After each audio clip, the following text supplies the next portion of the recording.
रूस के दिए गए झटके के बाद यूरोप अब भारत से मदद मांग रहा है, लेकिन भारत के लिए एक ऐसी खबर आई है जिसने पूरे भारत को हिलाकर रख दिया है। भारत बड़े बड़े देशों से व्यापार करता है, जिससे भारत को फायदा होता है। इसी बीच एक खबर के मुताबिक भारत को बहुत ज्यादा नुकसान का सामना करना पड़ा है।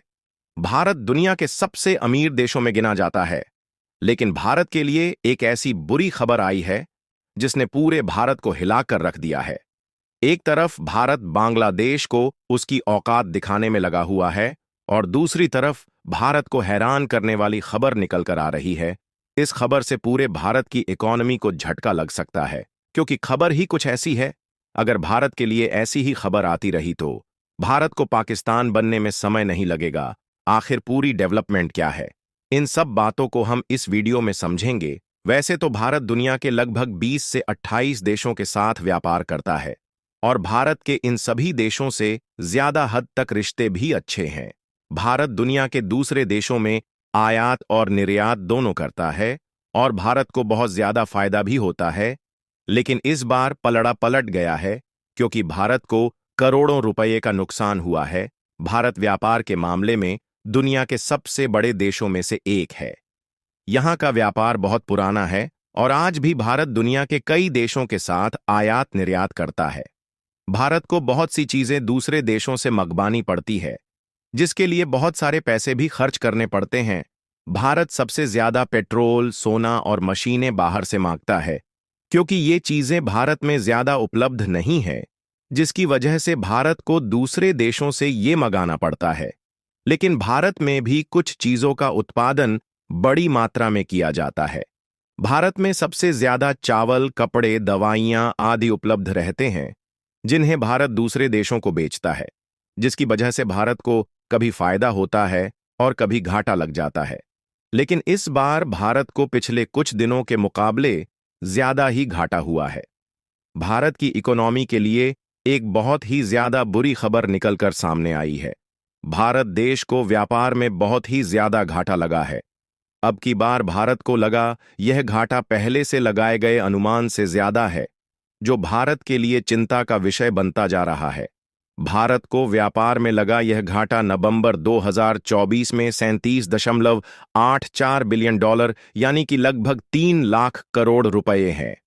21,000 करोड़ रुपए का है, जो भारत के लिए एक बुरी खबर है। यह घाटा भारत और अन्य देशों के बीच आयात निर्यात की कमी के कारण हुआ है।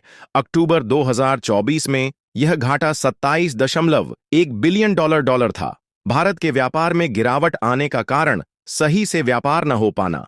अप्रैल से नवंबर 2024 के बीच माल निर्यात में साल दर साल 2.17% की वृद्धि हुई है, लेकिन इस समय में आयात 8.35% की तेज दर से बढ़ा है, जिससे व्यापार असंतुलन और गहरा हो गया।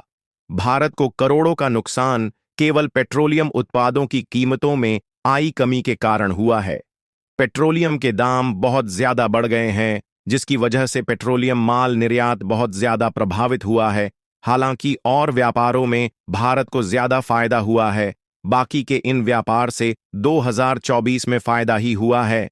नवंबर 2024 में गैर पेट्रोलियम निर्यात 28.4 बिलियन डॉलर था, जो नवंबर 2023 के 26.30 बिलियन डॉलर से अधिक है। इन व्यापारों से भारत को काफी फायदा होता है। इन व्यापारों में सबसे ज्यादा फायदा त्योहारों, शादी विवाहों के सीजन में होता है। उम्मीद बताई जा रही है कि इन व्यापारों से भारत और भी ज्यादा फायदा हो सकता है। भारत इस साल 800 अरब डॉलर के निर्यात को पार कर चुका है। आपको बता दें कि यूरोप को डीजल की कमी का सामना पड़ रहा है। हालात इस तरीके से बिगड़े हैं कि सुधरने का नाम नहीं ले रहे हैं। रूस ने यूरोप को बहुत बड़ा झटका दिया है। रूस से कच्चा तेल खरीदने पर प्रतिबंध लगाने के बाद यूरोप को डीजल की कमी का सामना करना पड़ रहा है। लेकिन अब यूरोप को भारत से मदद मांगनी पड़ रही है। यूरोप ने भारत की मदद से घरेलू जरूरतों को पूरा करने के लिए डीजल का निर्यात बढ़ाया है। जो व्यापार डीजल का यूरोप रूस से ज्यादा मात्रा में करता था, अब वो भारत के साथ करेगा। यूरोप को इस समय डीजल की किल्लत का सामना करना पड़ रहा है।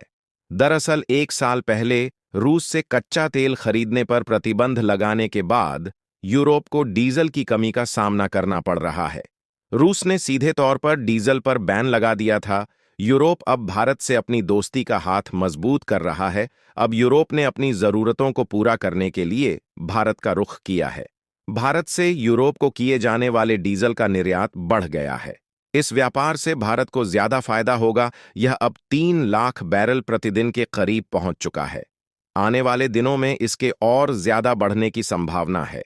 यूरोप को रूस से डीजल न मिलने पर भारत से उसका व्यापार बढ़ जाएगा। डीजल का निर्यात बढ़ने से भारत को फायदा हो रहा है। मुंबई स्थित नायरा एनर्जी लिमिटेड ने पिछले साल रूस से हुए कुल कच्चा तेल आयात का लगभग 60% हिस्सा खरीदा था।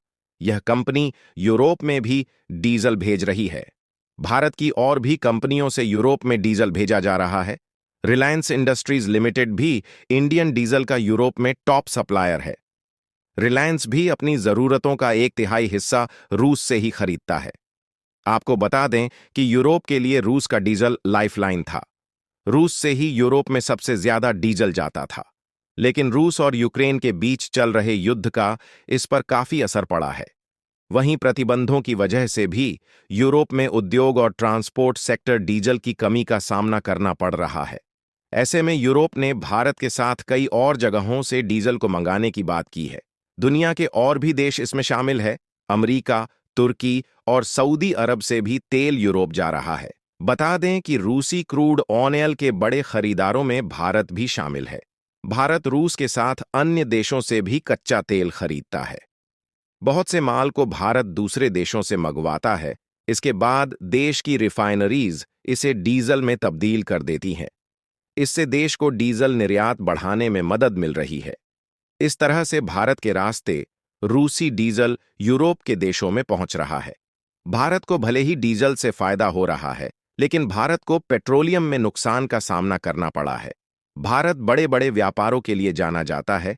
डीजल के अलावा बहुत से माल भारत से विदेश भेजे जाते हैं।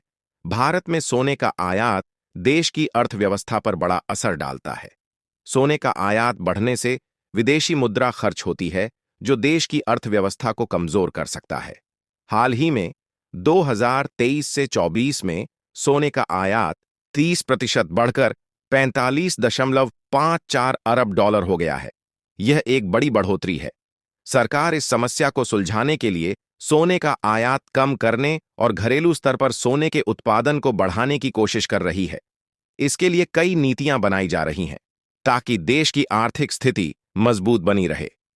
भारत चीन के बाद दुनिया में सोने का दूसरा सबसे बड़ा उपभोक्ता है।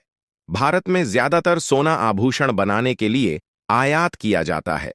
सोने की कीमतों में उतार चढ़ाव का असर रुपये की कीमत पर भी पड़ता है। कुछ विशेषज्ञ मानते हैं कि ज्यादा सोने का आयात महंगाई को बढ़ा सकता है। सोने के आयात के देश की अर्थव्यवस्था पर अच्छे और बुरे दोनों तरह के असर होते हैं। एक तरफ यह व्यापार को बढ़ावा देता है, तो दूसरी तरफ विदेशी मुद्रा भंडार पर दबाव डालता है। भारत जब दूसरे देशों से व्यापार करता है, तो दूसरे देशों के साथ उसके संबंध भी मजबूत होते हैं। अगर भारत को ऐसी ही नुकसान होते रहे, तो भारत को आर्थिक झटका भी लग सकता है। हालांकि भारत को कभी फायदा होता है, कभी भारत को आर्थिक नुकसान भी होता है। आप लोगों का इस पर क्या कहना है? एक बार कमेंट में जरूर बताएं। वीडियो को एक लाइक जरूर करें और वीडियो को ज्यादा से ज्यादा शेयर करें। जय श्री राम।